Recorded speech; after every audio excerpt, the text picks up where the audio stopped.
गौतम ने भगवान से कहा कि भगवान, आपने कहा कि मार्ग की जानकारी के बगैर मंजिल नहीं मिलेगी। बिल्कुल सत्य है, समझ गया। लेकिन अब प्रश्न ये जागता है कि मार्ग की जानकारी मिलेगी कहाँ से? उसका मूल स्रोत क्या है? भगवान ने कहा, गौतम, तुम जिस परंपरा से निकल करके आए हो, अर्थात वैदिक परंपरा, उस परंपरा में एक दृष्टांत आता है। और दृष्टांत ये है कि एक बार वशिष्ठ ऋषि के आश्रम में विश्वामित्र जी मिलने के लिए गए। वशिष्ठ जी ने बहुत सेवा की, बहुत सत्कार किया, बहुत सम्मान दिया।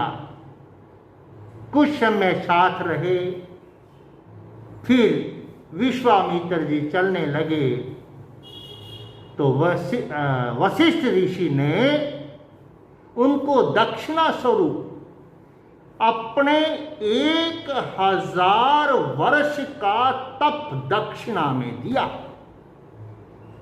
कितना? 1000 वर्ष का तप दक्षिणा में, कि इसका पुण्य आपको मिले।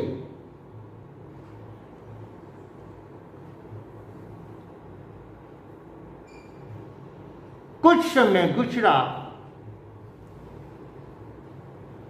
और अचानक एक दिन वशिष्ठ ऋषि विश्वामित्र जी के आश्रम में पहुंच गए। विश्वामित्र जी के आश्रम में पहुंचे तो विश्वामित्र जी ने भी वशिष्ठ ऋषि का खूब स्वागत सत्कार किया, खूब सेवा की। कुछ दिन साथ गुजरे, धर्म चर्चा हुई। जब वशिष्ठ ऋषि चलने लगे तो अब दक्षिणा देने की बारी विश्वामित्र की थी।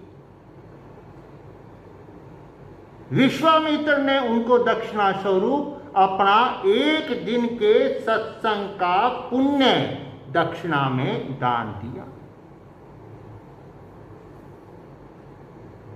अब जब 1 दिन के सत्संग का पुण्य उनको दान मिला, दक्षिणा मिली, ये बात वशिष्ठ ऋषि के हृदय को छू गई। उनको दुख हुआ। उनको लगा कि जैसे विश्वामित्र जी ने मेरा अपमान किया है। मैंने 1000 वर्ष की तपस्या का दक्षिणा दिया है और ये 1 दिन का सत्संग दे रहे हैं।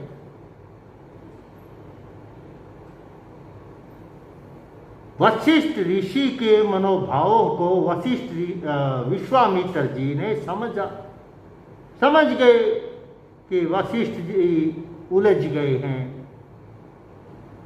कहने लगे कि मित्र, मैं चाहता हूं कि कुछ दिन की यात्रा अपन साथ करें, साथ विचरण करें। विश्वामित्र जी के साथ वशिष्ठ जी भी चल पड़े और विश्वामित्र जी उनको कृष्ण जी के पास ले गए। कृष्ण जी ने दोनों की स्थितियों को समझा, पूछा कारण। तो वशिष्ठ ऋषि ने बताया कि भगवान, ये मेरे यहां आए थे और मैंने इनको 1000 वर्ष की तपस्या की दक्षिणा दी और इन्होंने, जब मैं इनके यहाँ गया तो इन्होंने सिर्फ 1 दिन का सत्संग मेरे को क्या किया। अब बताओ आप कि किसका दान या किसकी दक्षिणा श्रेष्ठ है? कृष्ण जी कहने लगे, ऋषिवर, तप का भी अपना एक महत्व है। तप के दम पर ही पृथ्वी टिकी है, इसमें कोई दो राय नहीं। आप जैसे तपस्वी लोगों के कारण ही पृथ्वी आकाश में खड़ी है। लेकिन आपको तप करने की प्रेरणा कहां से मिली?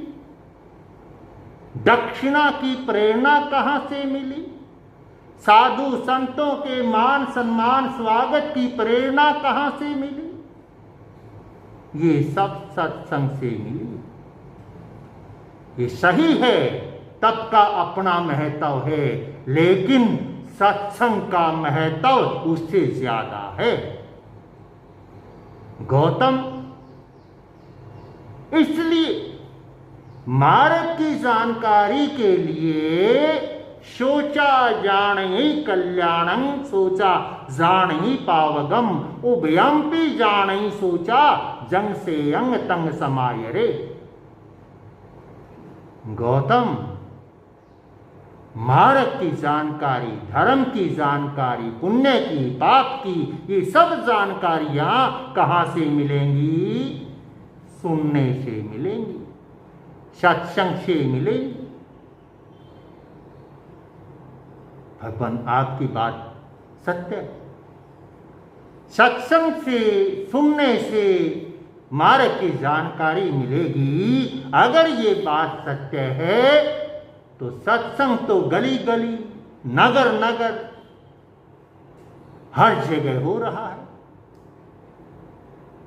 हर जगह सुनाने वालों की भी कमी नहीं है, सुनने वालों की भी कमी नहीं है, भीड़ लगी हुई है। फिर मार्ग की जानकारी क्यों नहीं? भगवान ने कहा, गौतम, इसमें 2-3 बातें हैं जो ध्यान रखनी चाहिए, उन पर मैं तुम्हें चर्चा करूंगा। पहली बात, सुनना इतना सरल नहीं है। सुनने की कला है। इसीलिए मैंने अपने भक्तों को श्रावक कहा है। श्रावक का मतलब है जो सम्यक रूप से श्रवण करता है, सुनता है, और जिसका सुनने से ही कल्याण हो जाए, वो श्रावक है। सुनने के लिए कला चाहिए। उसकी पहली क्या है? कला की पहली शर्त ये है कि जिस समय तुम सुन रहे हो उस समय सिर्फ सुनो, उस समय विचार मत करो, सोचो मत। आप कहेंगे कि विचार ना करें, सोचे नहीं, तो बगैर सोचे समझे स्वीकार कर ले। स्वीकार की बात नहीं है, स्वीकार की बात तो बाद में आएगी। पहले सुन तो लो। तुम सुन भी रहे हो, सोच भी रहे हो, तुलना भी कर रहे हो कि पहले ने ये सुनाया था, अब ये सुनाया, किताब में ये लिखा, शास्त्र में ये लिखा, कौन सही कौन गलत।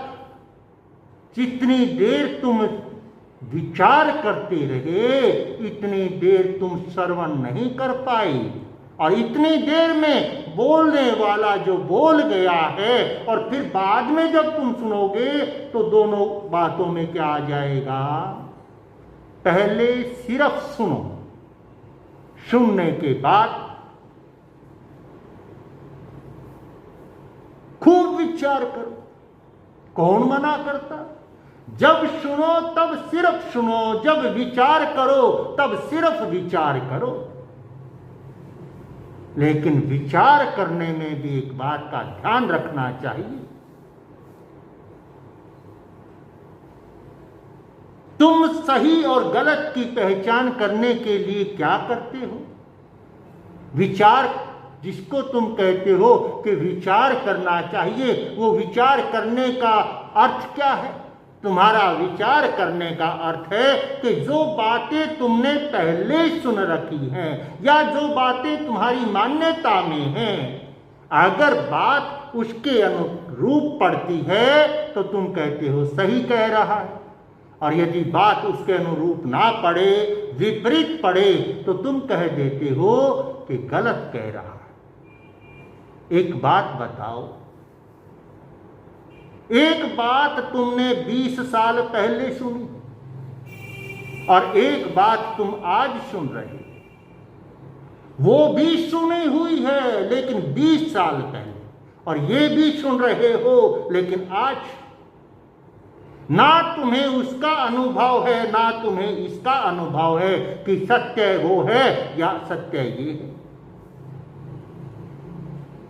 लेकिन तुम सत्य की कसौटी क्या करते? जो पहले सुन रखे, सुनी हुई है वो भी, सुनी हुई है ये भी। इसलिए तुम्हें करना क्या है? तुम्हें निष्पक्ष होना है। तुम्हें इस भाव से बाहर निकलना है कि पहले वाली सत्य है या आज वाली सत्य है। दोनों सुनी सुनाई बातें हैं, दोनों को रखो तराजू पर और खुद जज की तरह खड़े हो जाओ, निष्पक्ष खड़े हो जाओ।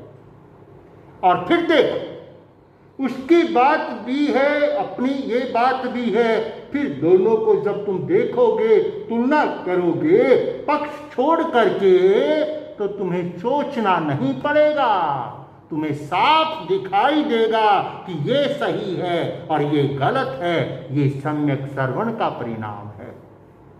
लेकिन यदि हम धारणाओं को लेकर के, मान्यताओं को लेकर के अगर सुनते हैं, तो फिर हमारी धारणाएं, हमारी मान्यताएं उसके अंदर बाधा डालती।